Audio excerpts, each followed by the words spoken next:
chegava mais rápido. Eu fiz a especialização da minha residência na PUC Campinas, né, que na época era serviço do professor Carlos Matos, traumatologia esportiva e artroscopia. E toda quarta-feira eu tinha cirurgia com Carlos Matos, né? E eu saía de casa mais ou menos umas 5 da manhã. É que eu ia de moto também, né? Até eu não deixar mais ele levar, porque eu morria de medo dele dormir na moto, porque não dormia. Aí 6 horas da manhã eu tava na frente do hospital. Tranquilamente. Chegava cara, foi uma... É que a gente não conta isso como dificuldade, né? Não. Porque é aquilo que você tem que fazer. O que você tem que fazer é o que você faz. Mas quando a gente morou na nossa segunda casa, tinha dia de, por exemplo, eu conseguir fazer todas as coisas, eu acordava 3h50, saía 4h30. Por quê? Porque se eu saísse, por exemplo, 4h40, já dava diferença no treino. Se eu saísse 5 horas, eu não chegava para treinar. Por quê? Eu passava na casa de um dos melhores amigos meus, um irmão meu, que é o Ziad Moraes, o Rogério de Moraes. Eu passava na casa do Ziad, acordava ele 10:05. A gente ia treinar na companhia do Shopping Morumbi, que abria às 5. Ele me treinava das 5 às 6. Às 6 eu já saía voando pro consultório. A Roberta, ela tinha construído o consultório com um banheiro com chuveiro pro quê? Ele. Porque aí eu tomava banho já no consultório. 7 horas da manhã eu tava atendendo. E eu atendi até 10 horas. Sim. Tranquilamente, de segunda a sexta. Das 7 às 10. E era isso, a vida era isso. Então, já foi isso. E aí, como a gente chegou nessa história? Eu mudei minha vida para acordar mais tarde, porque eu senti que eu envelheci muito nos últimos 4, 5 anos. Eu senti que pesou. Né? Não dormir, né? É bem prejudicial. Geneticamente é isso mesmo? Não sei se é geneticamente a palavra. Metabolicamente, essa restrição de sono é muito perigosa. Te envelhece, é como se... Te adoece, na verdade. Traz risco cardiovascular, traz risco de rebaixamento de tireoide, tem uma série de questões envolvidas que é igual um trabalhador noturno, né? Que faz o ciclo circadiano invertido. E ele chegou a um ponto, assim, de estar há 7, 8 anos dormindo 4h30, 5h30 por noite. Eu falei pra ele, não tem como ele aguentar por muito tempo. Quando a gente é jovem, a gente faz. Aguenta, né? Não que você não seja jovem, meu amor. Você será eternamente jovem, deixa isso claro. Mas assim, com o tempo, né? Fica mais difícil. Foi ficando muito insustentável. E aí até a mudança que a gente fez de estar próximo do consultório foi por conta disso. Ele poder dormir um pouco mais e treinar um pouco mais tarde, treinar próximo da... Não, e eu tentei para fazer as minhas coisas devagar, porque eu cheguei num ponto, Rô, que eu perdi o tesão de fazer as coisas. Para mim era trabalho, eu tava com estresse por aqui, eu ficava engolindo o refluxo de nervoso de fazer as coisas, porque eu não conseguia. Imagina, treinar para mim é minha meditação. Quando eu tô fazendo força, eu faço tanta força que eu não consigo pensar em nada. Então, realmente, eu zero o que está na minha cabeça naquele momento. E como é uma coisa extremamente desgastante, o meu dia já começa pesado. Então, o que vem depois vem fácil. Entendi. Né? Agora, o que me motivou também isso, né, de repente, eu tive que me confrontar com o efeito dessa falta de sono crônico. Eu levei a Roberta para jantar e, cara, acho que foi a coisa que eu mais assustei na minha vida. Eu estava todo feliz, né, porque eu estava levando a Clara e a Beta para jantar. A Duda queria ficar em casa. Eu não lembro, acho que ela tinha compromisso. Algum compromisso dela. E aí ela não quis ir com a gente. Aí falei, tudo bem. E eu fui levar a Beta a jantar num restaurante que é um restaurante da minha infância, né? Que é o Lelis, que fica lá na Campinas. Aí eu tava descendo a Joaquim Eugênio de Lima e, cara, eu tive um flash, eu tive um já me vi, né? Déjà vu, sabe o que é? Já me vi? Não. O já me vi é o contrário do... errado. Eu não vou corrigir, né? Então, o já me vi é o contrário do déjà vu. Déjà vu é o já visto. Né? O já me vi, jamais visto. Eles são erros de configuração do que é a posição da memória. Entendi. A memória, ela acontece de forma cronológica e progressiva. O que é o déjà vu? Né? Eu já vi. É uma coisa que se colocou à frente, mas que no seu hipocampo você colocou atrás. Então, Entendi. nossa, eu já estive aqui. O já me vi é o contrário. Você apaga uma memória recente. Você fala, onde eu tô? E eu tava descendo a Jequinha. E aí eu comecei a achar engraçado, por quê? Porque eu tava dirigindo o carro e eu falei assim, nossa, que legal. Eu comecei a analisar, eu tive um erro de encadeamento da memória, meu hipocampo deve estar fraco, acho que eu tô cansado, né? E até aí tudo bem. Aí eu vou te falar aquilo que eu lembro, porque realmente minha memória, aquela noite queimou. Eu lembro que a gente desceu do carro, eu sentei na mesa e eu fiz o pedido, e eu chamei o garçom e eu fiz o pedido de novo. E a Roberta olhou e falou assim, você já fez o pedido. O quê? Sim. Vilela, eu segurei na mesa aqui assim, e eu senti o meu coração... Eu não tinha feito... Pra mim, eu nem tava ali. Caramba. Eu acordei, eu tava ali, e eu chamei o garçom e fiz o pedido como se nada tivesse acontecido. Que doido. E quando eu coloquei a mão na mesa, assim, e ela falou pra mim que eu tinha feito o pedido, eu não duvido da minha mulher, nada, né? eu entendi que tinha alguma coisa muito errada. Teria porque também, né? Eu brincar com isso. Meu coração, ele disparou, veio no pescoço. Eu falei assim, tá acontecendo uma coisa muito séria.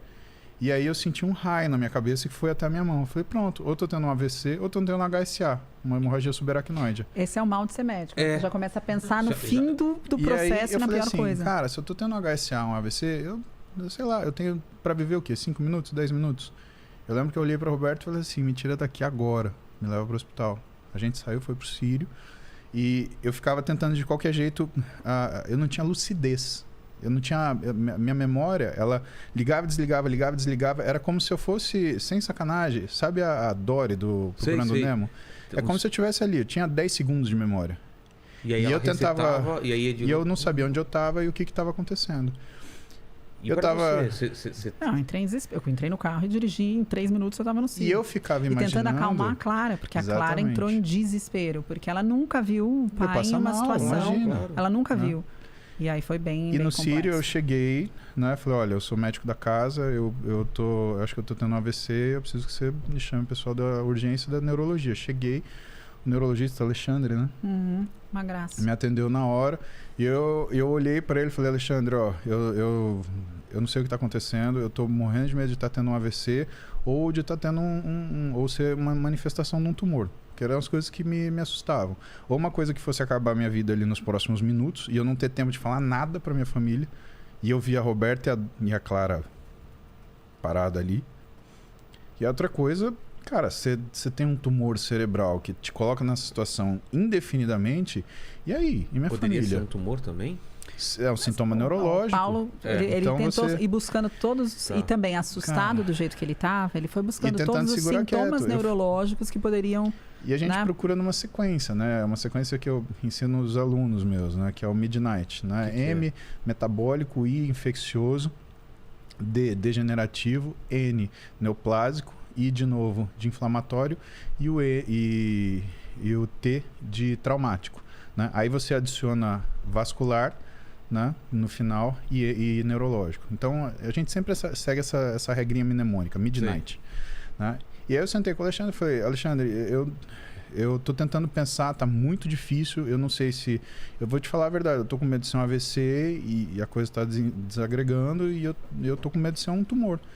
Aí ele pegou, me examinou, passou toda a propedêutica, você sabe que eu tô fazendo isso, eu tô fazendo isso por causa disso, com muita calma, me acalmou, né? E aí chegou a hora de fazer a tomografia, né? E aí eu falei, cara, é agora a hora da verdade. Agora vai aparecer. E ele falou pra mim, você não tem AVC, isso daí não é AVC, isso daí fica descansado, mas a gente vai ter que fazer uma tomo.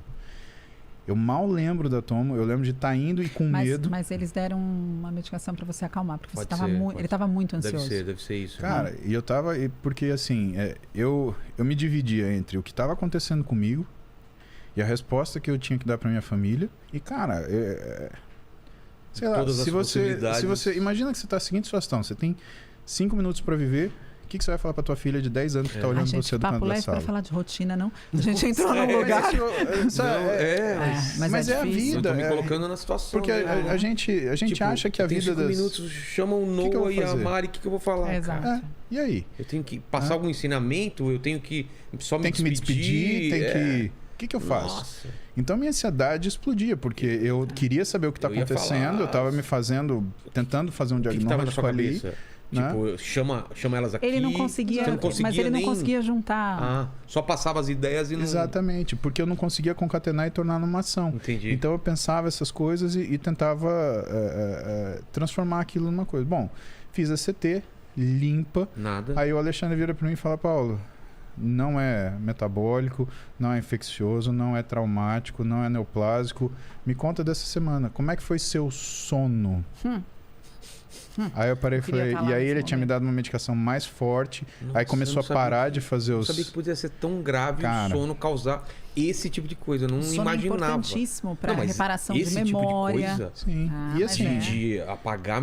Nossa! Não, e eu sou o cara que, na época da residência, a Roberta viveu comigo isso. Eu dava 4 plantões por semana, às vezes eu dormia 3 noites. Por isso que você não levou isso em conta, né? Falou, Nem contei, eu falei, eu dava 4 plantões por semana, você acha que é sono? Eu dormia 3 vezes por semana? Isso daí pra mim é tranquilo. Mas não dá pra levar isso por muito tempo, né? Por isso que a residência tem um fim, ela tem um prazo pra acabar. Eu vivi na residência. Ninguém aguenta, não sobra médico pra cuidar das pessoas. E aí, o que aconteceu? Eu fiquei... aí eu falei assim, Alexandre, eu dormi 2 horas por noite. E essa última noite eu não consegui dormir. Eu fiquei trabalhando e aí quando deu 7 horas da noite eu peguei minhas meninas e fui levar elas para jantar. Aí ele falou, Paulo, você podia ter morrido, só isso que podia ter acontecido. Se você tivesse estado dirigindo o carro, você podia sofrer um acidente, você podia causar um acidente, né? E aí ele me medicou e ele falou assim, essa noite você vai dormir. E eu lembro que a Roberta me levou para casa e a sensação, cara, de você... Sono? Nesse caminho, indo para o restaurante, não deu aquele sono profundo? Não tinha. Eu acho que eu nunca tive essa resposta de ter o sono, sabe? Para mim é uma coisa complicada, porque meu pai tem problema de sono, meu avô tinha problema de sono, e parece que eu herdei deles, e eu realmente não me cuidei, né? Mesmo porque... quando você faz muito exercício, tá muito cansado? O exercício me ajuda no sono. Tá. Porque... Mas o que estava acontecendo? Eu estava dormindo tão pouco, meu exercício estava fraco. Entendi. Ou seja, eu não atingi um limiar que esse sono ele pudesse fazer alguma coisa. E aí a Roberta, né, é aquela magnanimidade da pessoa que está com você de fato, né? Ela veio, pôs a Clarinha no meu colo, né? Eu tava todo monitorado, fio para todo lado, para acalmar a Clara. Não, eu só fiquei no pronto-socorro, não deu tempo. Eu tive alta do pronto-socorro. A Roberta quis me tirar de lá e me levar para casa, que foi a melhor coisa. Eu tava com 2 problemas. Ele naquela situação achando que ele ia morrer e a Clara achando que ele ia morrer. Porra. E eu tava, sabe? E eu com medo de qualquer coisa dessas acontecer, né? E ela te fazendo perguntas, né? Exato. E aí quando eu fui conversar com o médico, eu pus ela deitada nele e eu fui conversar com o médico. Falei, ele tem alguma coisa grave? Ele tem que ficar no hospital? Aí ele falou, não. Ele provavelmente tá num burnout absurdo, ele teve uma crise de ausência, né? Ele teve um lapso de memória e ele precisa descansar. Aí eu falei, então eu preciso tirar ele daqui, quanto antes. Ele está medicado? Ele falou, está medicado. Eu falei, me dá todos os exames que eu tenho que fazer para investigar tudo que possa ser ou que não pode ser visto aqui nesse primeiro momento, né? O médico foi incrível que recebeu a gente lá. Ele deu todos esses exames e aí eu falei, o papai está indo para casa com a gente, está tudo bem, vai ficar tudo bem. Fui acalmando ele, porque ele não acreditava que estava tudo bem. Imagina depois de sentir todas essas... Por mais que um médico dissesse para ele, você não tem nada no cérebro, você não teve um AVC. No meio do caminho deu alguma coisa. Exato. Ele não relaxava. A gente voltou no carro, eu já estava mais calmo. Sim. A Roberta, ela tem ela sabe que ela tem um tom de voz, ela sabe o que ela recobra numa hora de estresse dessa. Aí eu lembro que a gente chegou no quarto, eu deitei na cama, ela deitou no pé da cama e eu olhei pra ela assim e eu falei assim, eu acho que eu vou dormir.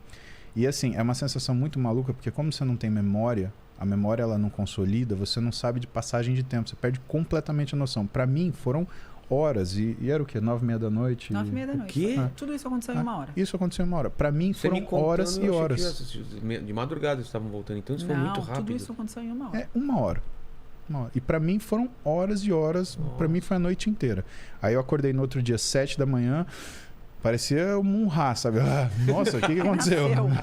Renasceu, né? E aí, pra tirar toda essa imagem ruim, tudo se ficou. Aí eu peguei, a gente foi, nós 4, peguei a Duda e a gente foi almoçar no restaurante pra tirar esse mal-estar. Tanto das meninas, né? Roberta, Duda e Clara, né? Quanto meu também, para falar, não, tá tudo bem. E aí, né, isso daí culminou naquilo que é a minha programação com a Roberta, que ela falou, cara, você vai dormir, a gente vai... De qualquer jeito. Porque eu falava sobre isso, Vilela, por muito tempo. O Paulo, não é que ele estava fazendo isso nesse momento já, existia um momento da residência que era por necessidade, né? Criando ali a profissão, batalhando pela profissão. Mas chegou num momento que aquilo virou algo mecânico. Se alguém pedisse para encaixar, encaixa. Tem mais um paciente, então pode colocar. E ele foi perdendo, ele não falava nenhum não. E ele foi perdendo a mão do quanto o não para o outro é importante para ser um sim para mim, para eu dormir, para eu comer, para eu... E ele atendia, assim, 12 horas dentro do consultório, como se ele estivesse num plantão da residência, sabe? Que você pega ali 12 horas e vai. E Só que o nosso trabalho gera um backlog, né? Gera um backlog. Você tem que trabalhar depois que o trabalho acaba. O paciente vai embora, é aí que o trabalho começa. Exato, porque você tem muita coisa administrativa para fazer, você vai responder outros pacientes que passaram no dia anterior, você vai dar retorno de exames, enfim. E ele começou a entrar nesse espiral e eu falei, não tem como você viver assim. Acaba e não tem necessidade. Uma isso, né? Exato. Não havia mais uma necessidade financeira dele viver assim. Eu falei, você não precisa fazer isso. E ele falava, eu não consigo, eu não sei como tirar a mão. E aí eu falei, depois desse dia, eu falei, você entendeu que não adianta nada trabalhar tanto. Ou, né, fazer tanto. Se você não puder fazer isso por muito tempo. É verdade. Se for algo que você faz de uma forma concentrada, aguda, em pico, mas que vai acabar rápido porque ninguém aguenta, ninguém sustenta esse tipo de rotina. E mais, né? Você acaba perdendo as coisas pelas quais você trabalhou para ter. Né? A construção da sua família, o passeio com a sua família. E aí eu falei para ele, você precisa fazer isso, você precisa tirar um pouco o pé do freio. Você vai continuar fazendo tudo que você gosta, você vai continuar atendendo, você vai continuar.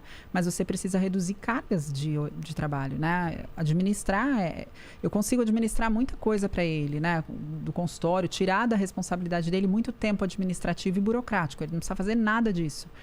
Mas era difícil, porque eu falava assim, não, então eu vou fazer isso para você. Ele punha outro paciente. Então eu vou fazer, ele punha outro paciente. E aquilo não tinha fim. Porque eu não conseguia falar não. E aí a Roberta sentou comigo e nesse momento ela falou para mim, cada sim para outra pessoa é um não para mim. Para mim, para Clara, para Duda, para ele. Isso faz diferença colocar nessa perspectiva, né? Aí você fala, eu não tinha pensado nesse aspecto, né? Porque na teoria você está fazendo para todo mundo. Sim. Eu estou fazendo isso para ter mais dinheiro, para conseguir não sei o quê. E aí quando a pessoa fala, não, é o contrário. Você está tirando. Exato. Porque o mais valioso é o tempo nosso hoje em dia. Tem nada mais valioso. E a vida, né? A gente tem que trabalhar para poder viver e não viver para só trabalhar, né? E isso é muito difícil, porque a gente ama o que a gente faz. Então é difícil também porque a gente não está ali, nossa, que sacrifício, a gente está aqui trabalhando. A gente ama o que a gente faz. Só que a gente tem que dosar, porque o corpo tem necessidades fisiológicas, né? O tempo de sono, o tempo de treino. E como o treino para ele era essencial até para ele aguentar o dia, então ele tirava do sono. Entendi. Ele